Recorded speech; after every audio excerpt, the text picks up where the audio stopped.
aire. Buenos días. ¿Cómo están ustedes, televidentes de su programa Periodismo y Sociedad?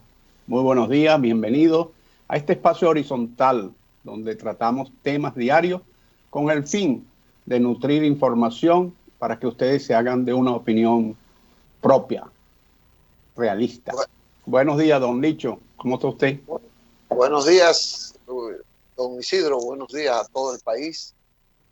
Agradeciendo siempre la sintonía que tiene tantas personas del mundo, dominicanos del exterior y de nuestro terruño, aquí residiendo aquí.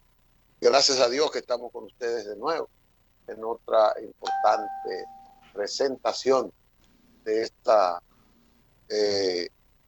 jornada que todos los días tenemos que hacer. Isidro, muchas cosas que tenemos que comentar. El país revoluciona de manera institucional, el mundo también. Yo quiero comenzar por las acciones que ha iniciado la señora Procuradora General de la República, como que da una señal de desconfianza del Ministerio Público anterior. Es así que la veo. Ayer desapoderó a la Fiscalía del Distrito de los casos más importantes, más impactantes de delitos que tenía la Fiscalía para dirigirla directamente a la Procuraduría General de la República. Casos como, por ejemplo, la situación de la ONSA, el ingeniero Manuel Rivas, que ha sido favorecido de manera muy cuestionada por una libertad, una exclusión del expediente. La procuradora retomó ese expediente, lo va a revisar y ese caso tiene consigo la vida de un prestigioso abogado, profesor universitario, el doctor Junior Ramírez, que fue secuestrado, asesinado, su cadáver lanzado a un río con bloc colgándole su cuello. Y ahí se manejó con mucha timidez ese caso, porque inclusive muchas personas que están involucradas no han sido apresadas, y otros que han sido vinculadas, pues también fueron excluidas del expediente. Ese caso de la ONSA, que parece que va a ser reiniciado, retomado en ese caso. Otro expediente que fue solicitado por la procuradora fue el caso de INAIPI, donde está la señora Berlinesa Franco. Berlinesa Franco es la viuda del señor Juan de los Santos, asesinado en plena oficina, en su pleno despacho. En ese tiempo era presidente de FEDOMO, era un municipalista muy destacado, fue alcalde hasta su muerte del municipio Santo Domingo Este, un hombre que tenía bastantes proyecciones, y fue asesinado sin que la gente quedara 100% clara de por qué fue asesinado. Su esposa fue nombrada por el presidente de la República directora de el INAIPI. El INAIPI es un instituto nacional para la niñez, para la educación inicial, que tiene aunque creo que depende de la Secretaría, del Ministerio de Educación, pero tiene como una autonomía de acción. Entonces ahí, al final del gobierno, se detectó un manejo irregular de procedimientos, de destinos de fondo, de compras en plena pandemia, que pues le elevaron ese expediente. Y entre esos otros expedientes que parece que la procuradora quiere manejar de manera personal, ese caso. Y uno de obras públicas, ¿no? Sí, el de obras Ay, públicas, el del pero asfalto, ¿no? ese no ha sido conocido, ese no ha Ah, sido no sé. sometido. Ese Pero está, yo vi en uno de los periódicos que hablaba de ese expediente. sí, sí, sí. No, lo que habla de que el expediente tiene que ir, porque el Ah, ok. expediente está en investigación, está en Ok. denuncia. El Sí, en expediente ha proceso sido, de investigación. no se ha elaborado un expediente el asunto del asfalto, no se ha elaborado. Mm. Entonces, lo que parece ser que va a ir a la Fiscalía del Distrito, pero por la potestad que tiene la Procuraduría, por órgano superior, rector máximo del Ministerio Público, pues parece que lo va a tener ella en su persona. Y otros expedientes así, pero esos son los que primero se ven. Bueno, en la prensa, la mayoría de los medios que yo he visto aplauden la medida, o hay personeros, representantes de instituciones que aplauden la medida como algo importante hacia una aplicación de una eh, una justicia que sea verdaderamente justicia, imparcial. Lo cierto es que el hecho de haber quitado esos expedientes de otras oficinas y llevarla a la oficina principal, a la Procuraduría General, a su despacho, coloca en sospecha a la oficina que entregó los expedientes, ¿no? Lo Correcto. cual, lo cual debe motivar a los organismos competentes a hacer una evaluación de cómo se nombran todos esos fiscales, esos procuradores, y aprovechar esta oportunidad para hacer las reformas legales que le garanticen a la ciudadanía una mayor seguridad jurídica. Una de las grandes críticas que tenemos todos los países que van desde el Río Grande en México hasta la Patagonia es la inseguridad jurídica. Unos países más, otros países menos, pero en todo hay niveles de inseguridad jurídica. Y eso es una de las grandes críticas y uno de los grandes temores de mucha gente. Por eso es que muchas veces los empresarios eh, invierten con temor y a corto plazo en nuestros países. No invierten a largo plazo por la inseguridad jurídica.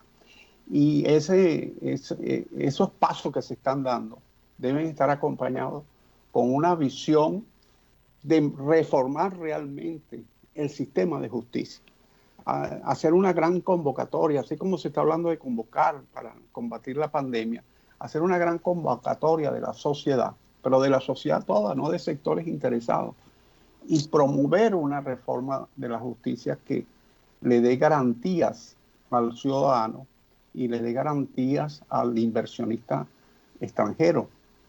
Y eso nos va a hacer bien a toda la sociedad, a todos los dominicanos y dominicanas, a todos extranjeros, a todos los residentes del país nos va a hacer bien. Así que la gente aplaude lo que se está haciendo y es importante porque se están dando pasos, pero hay que ver, hay que no tener el vuelo de las gallináceas que vuelan y vuelan corto, sino el vuelo de los halcones, de las águilas, que se remontan y ven todo el panorama y resuelven los casos puntuales, que son estos casos urgentes, que son los urgentes, pero atacan también el tema importante, que es una justicia transparente, una justicia eficiente y una justicia eficaz para todos y todas de los que vivimos aquí y los que tengan algún interés en la República Dominicana. Yo creo que el problema, yo tengo mis dudas de que realmente, o sea, no descarto que haya que hacer una reforma judicial, que hay que darle mayor, hay que aumentar el empoderamiento de los funcionarios del Poder Judicial, pero hay que mejorar más que eso, la calidad, la fortaleza espiritual, institucional, la vocación de trabajo honesto, poner gente con valores. A mí me luce que el problema de la justicia dominicana con las leyes actuales puede ser manejado en función de corregir la impunidad, de corregir y controlar el mal uso de los recursos, el mal desempeño de las funciones públicas con la actual ley, con las actuales leyes, pero pero se necesita personas con mayor carácter, personas más desvinculadas, más tolerantes a la corrupción, a los males, porque yo creo que para eso se forma un profesional, para eso, y un profesional se forma y hay que formarlo con compromiso. Ese compromiso implica que tenga ética. Lo que pasa entre esos muchos funcionarios es que la ética no la tienen como debe ser, no la aplican como debe ser. Y me parece que esa parte es fundamental para nosotros. No digo que no haya que modificar los códigos, que no haya que modificar, pero es parte importante, la voluntad. Y esta procuradora que viene con una carrera, con una trayectoria, con una historia, que crea unas expectativas amplias, un horizonte muy esperanzador de la sociedad dominicana por su trayectoria. Esta procuradora a mí me parece que tiene el carácter suficiente para poder demostrar que no se necesitan las modificaciones fundamentales para las leyes, que se puede actuar en esa parte. Sí, Ayer decíamos que la calidad del investigador es fundamental en ese sentido. sí, usted tiene toda la razón. El punto nodal es que el sistema de justicia no es una persona, ni 10, ni 15, ni 20, son centenares o quizás miles. Y si vemos el sistema de justicia en su globalidad, implica la policía, implica los jueces, implica los abogados, etcétera. Es todo un sistema, es un entramado. Y he escuchado, bueno, lo decía el procurador, este profesor de Derecho que invitamos hace algún tiempo aquí. Vamos a invitar esta semana. Sí, yo creo que es importante. Que el punto nodal es cómo se elaboran los expedientes. Y entonces es todo un proceso, todo un proceso. Y lo que yo digo no contradice en absoluto lo suyo. Lo que yo sí pienso que esa tesitura moral es un tema de la sociedad en su conjunto. Y el sistema judicial debe tener los hombres y las mujeres más transparentes, porque tienen en sus manos, imagínense usted, la libertad o el encierro de una persona, los bienes, quitárselo o dejárselo en un proceso de embargo. O sea, es bien sagrada la misión de un juez y de un procurador. Por eso es que hay que colocar sistemas que se evalúen muy bien, pero que lo establezca el sistema de evaluación de esos funcionarios, que se establezcan sistemas de transparencia sin violar los sumarios, sin violar los secretos que deben estar en un momento dado en un proceso judicial, particularmente en los procesos penales, y sin violar la prístina majestad de un magistrado. Pero para que usted esté convencido de que un juez goza de esa postura inmaculada, debe haber sistemas que ellos transiten para que se verifique que eso es así. Sistemas muy simples como su trayectoria de vida, su formación profesional, los años que ha dado clases, si ha escrito libros, etcétera, etcétera, de acuerdo al nivel que esté aspirando. Pero eso debe estar plasmado, no dejarle mucha discrecionalidad al ente colectivo que los nombre. Yo soy de la opinión que el Procurador General de la República no lo debe nombrar el Presidente de la República. Esa es mi opinión personal. Ojo. Sí, evidentemente. Yo creo que eso debe ser un Consejo Nacional de la Magistratura, que no, tampoco estoy de acuerdo cómo se conforma el Consejo Nacional de la Magistratura, porque es un consejo eminentemente político, porque son todos dirigentes políticos que están allí. Entonces tiene que haber un equilibrio, y debe haber un sistema, un baremo, un listado que sea exigente en cuanto a la toma de decisiones con respecto a los magistrados que se designen, y así sucesivamente hacia abajo en la pirámide de la justicia. Pero bueno, eso tampoco es de la noche a la mañana ni es una reforma. Eso son muchas reformas en el tiempo. Esa es la decisión de una sociedad. Y cuando digo una sociedad son los partidos políticos, los gremios, las agrupaciones, asociaciones de empresarios, las iglesias, etcétera, que deciden tomar un camino y transitarlo en un periodo de tiempo no eterno, pero sí a mediano plazo, porque tienen que ir adecuándose las instituciones. El derecho se caracteriza porque la sociedad va mucho más adelante de las reformas de las normas. El caso del aborto. ¿Cuántos años están discutiéndose el tema de las 3 causales del aborto? Varios años, ¿verdad? Y eso Sí, es muchos años. muchos años. Y eso es un tema que en muchos países lo han tomado decisión a favor, en contra, hace 30, 40, 50 y hasta más años. O sea, la sociedad lleva una dinámica y el derecho va siempre despacio.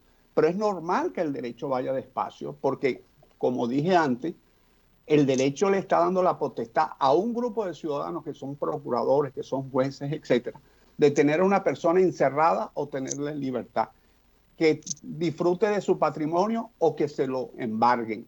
Entonces, es muy delicada el tema de la justicia. Cuando la justicia falla, las sociedades fallan y los sistemas democráticos realmente son caricaturas.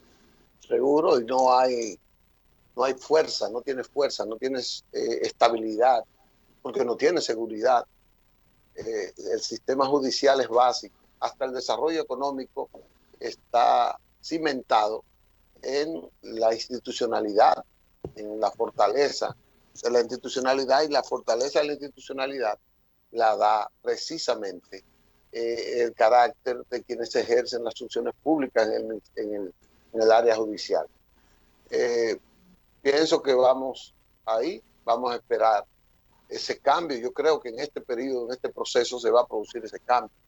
Yo tengo la seguridad de que en este proceso esa figura del Procurador General de la República va a ser despolitizado, porque puede ser que lo siga nombrando el presidente, pero Mire, nos vamos a como una usted dice, pausa, don Licho, nos vamos a una pausa. Nos están tenemos que irnos a una pidiendo pausa. en máster, nos están pidiendo que nos vayamos a una pausa. Perdone que lo haya interrumpido. Ah, no, pues vamos a una pausa. Vamos a una pausa.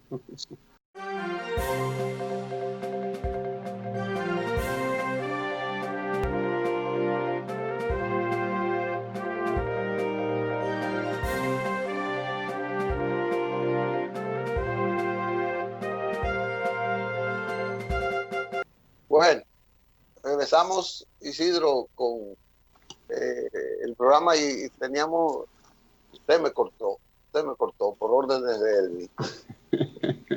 Estaba diciendo que la Procuraduría General de la República, yo creo, estoy seguro que ese cambio se va a dar. Tengo la seguridad en este proceso.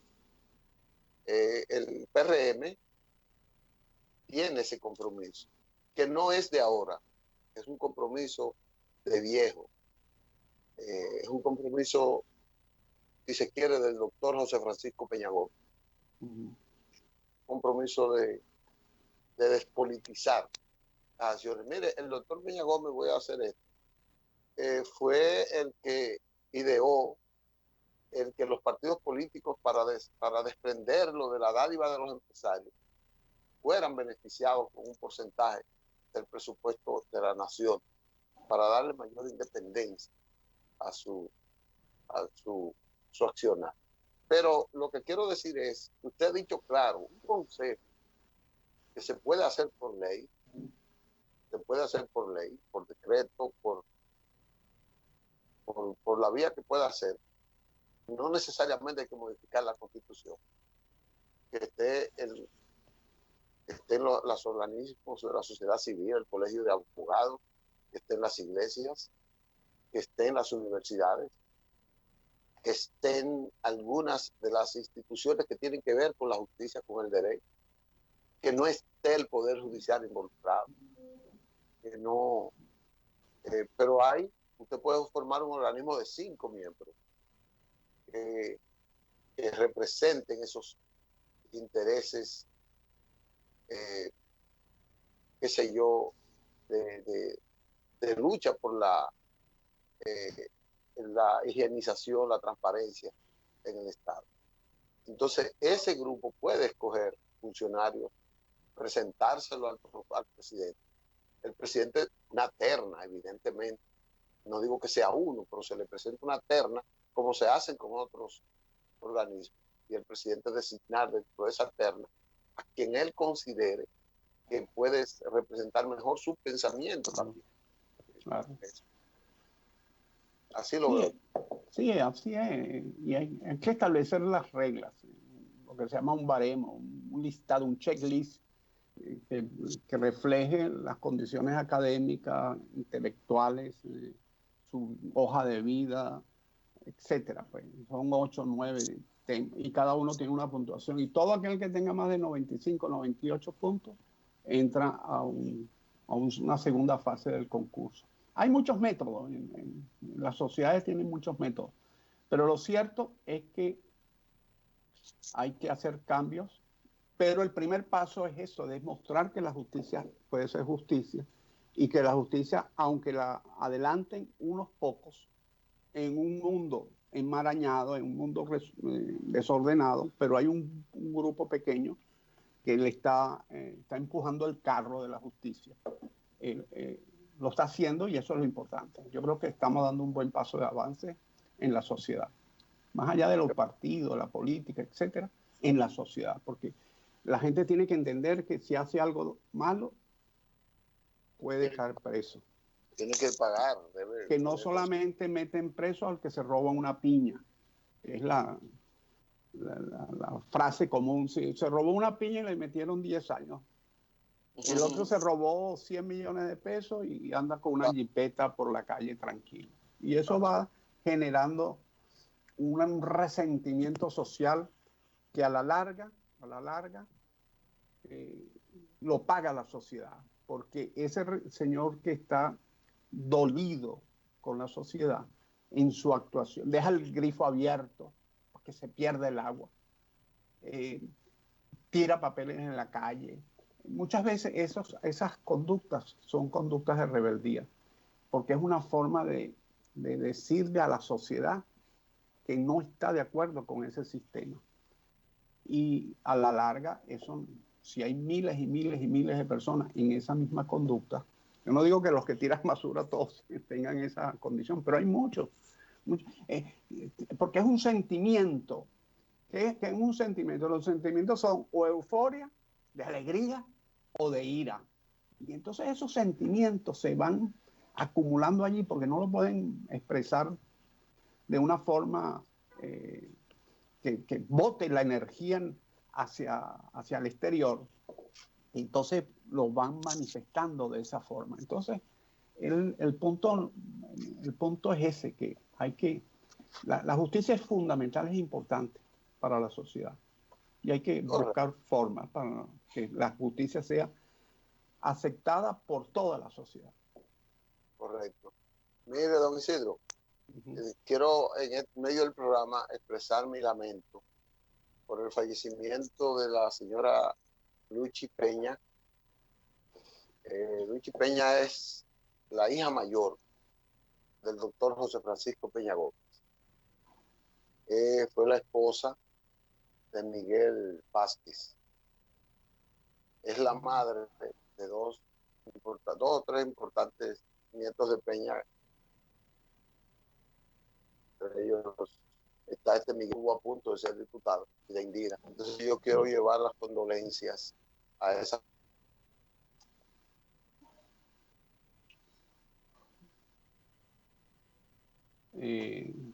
Bueno, creo que don Licho tiene un tema. No sé si se está viendo bien, don Licho. Yo no le estoy, yo, Aquí. yo no lo estoy escuchando bien, pero sí, ayer se produjo ese deceso. Es una familia de larga tradición política en el campo de la socialdemocracia, porque no solamente por su condición de hija del extinto líder José Francisco Peña Gómez, sino por su marido, su esposo, quien yo lo conozco hace 20 años por lo menos, y sé que es un hombre que le ha dedicado su vida al trabajo familiar, para engrandecer su familia, para enaltecer su familia, y para el trabajo político. Es un hombre muy cercano al presidente Hipólito Mejía, tengo entendido, ¿no? Él Sí, sí, sí. siempre se ha mantenido allí, pues no ha sido un hombre que ha tomado No vericuetos ni camino. tiene dobleces, Miguel. No tiene. Entonces Miguel es un hombre, yo lo conozco de hace muchos años. Tengo tiempo que no lo veo, pero sé que es un hombre íntegro y es un valor del PRM, es un valor de la política dominicana y es un valor del país. Usted A dijo, toda su familia, nuestro pésame. correcto, usted dijo que alguien había nacido un día como hoy. El doctor Balaguer, 7 El veces doctor, presidente de la República. 7 veces. Alguien me dijo por ahí que fue Sí, pues, importante porque dejó una impronta seis veces. yo le dije, Siete, bueno, pero 7 veces. 7 veces fue presidente de la República. 7 veces. Eh, 7 veces fue presidente de la República.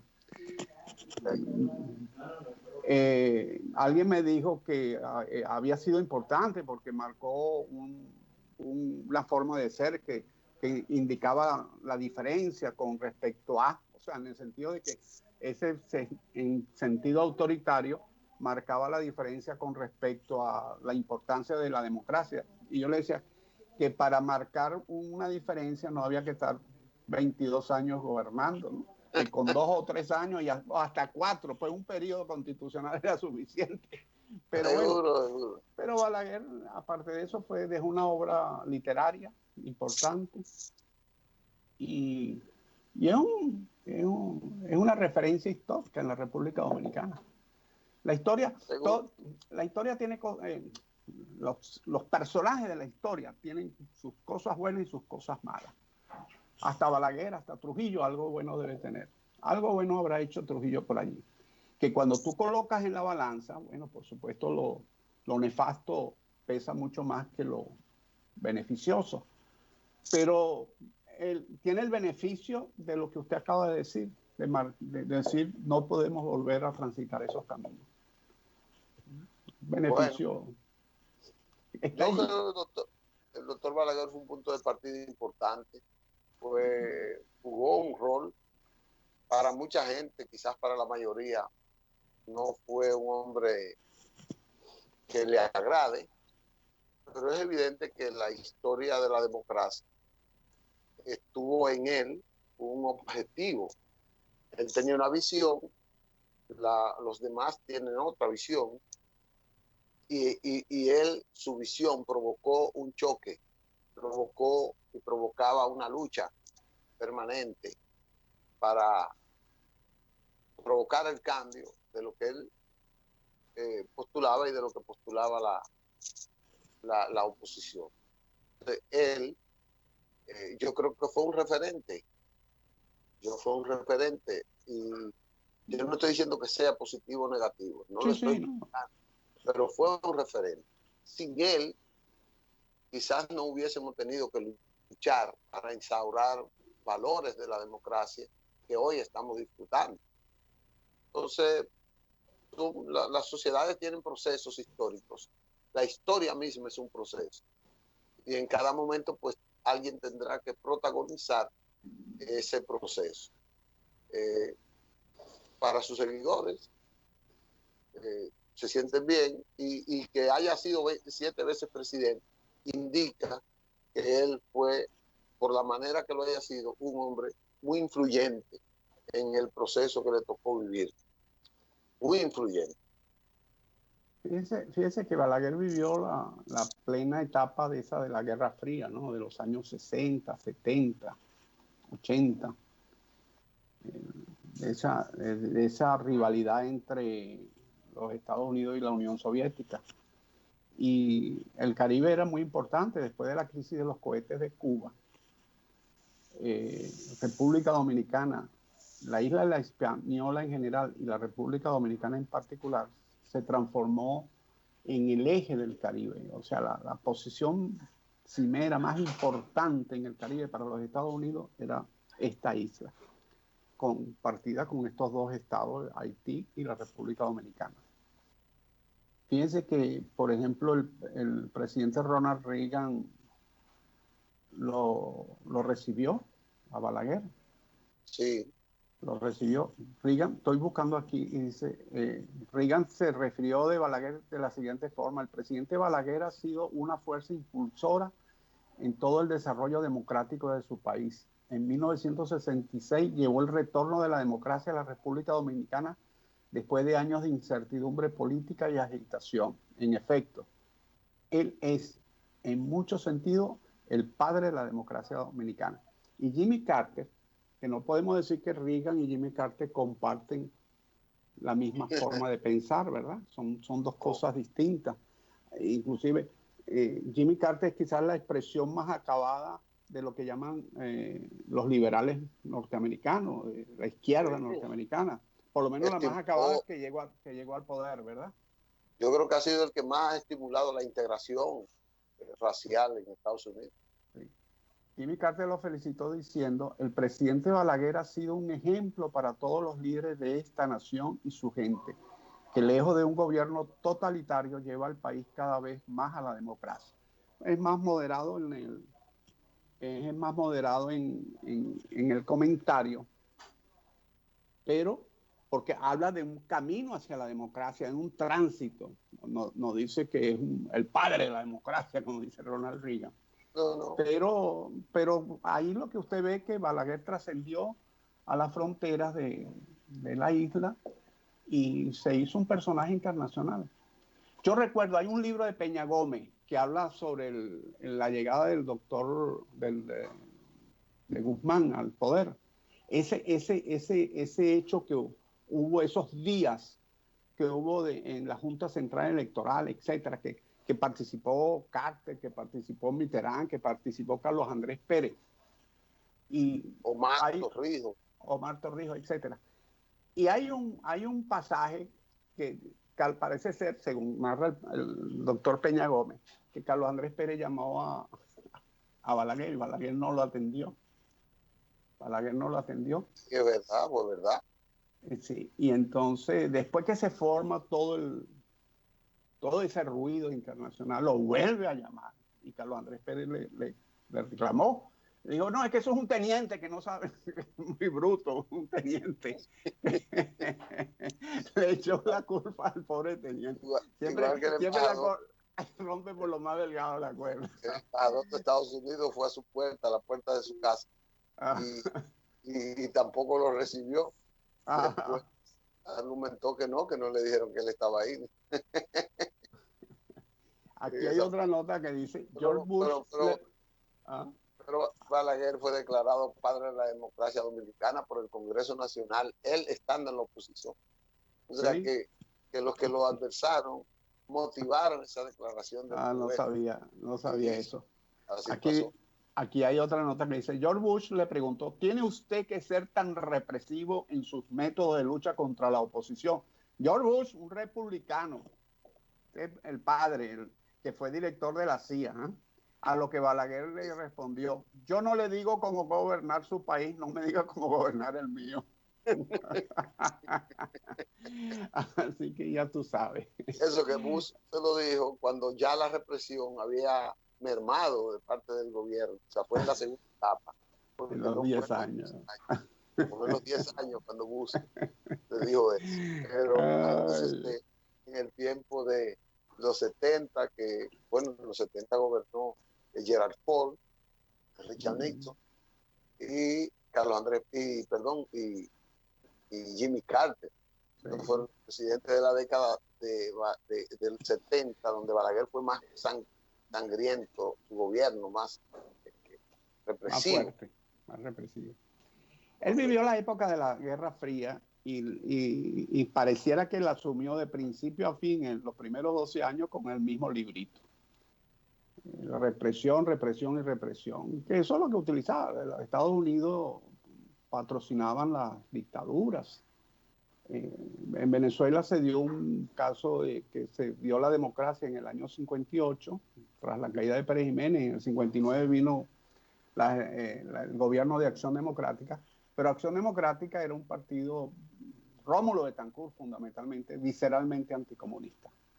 Era un nacionalista. Anticomunista.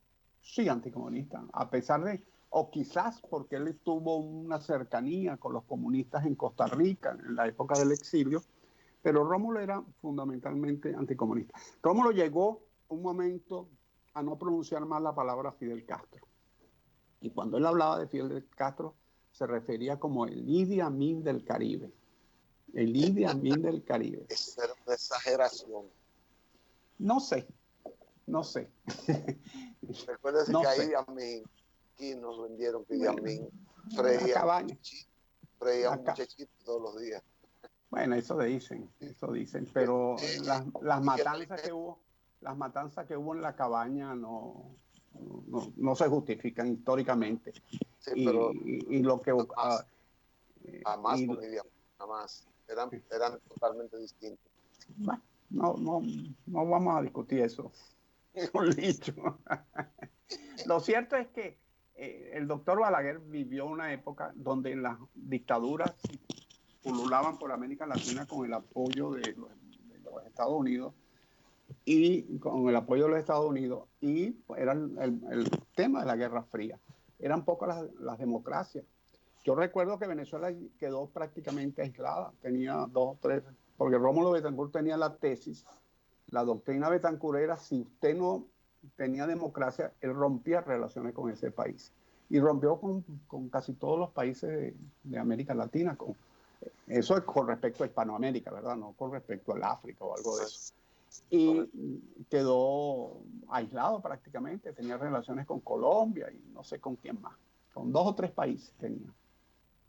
Correcto. Mire, Isidro, como estamos hablando del mundo internacional, vamos a una pausa y cuando volvamos vamos a hablar de buenas noticias de dominicanos destacados en el exterior. Podemos hacerlo, ¿no? ¿Verdad? Claro, eso es un honor. Es una pausa, señor director.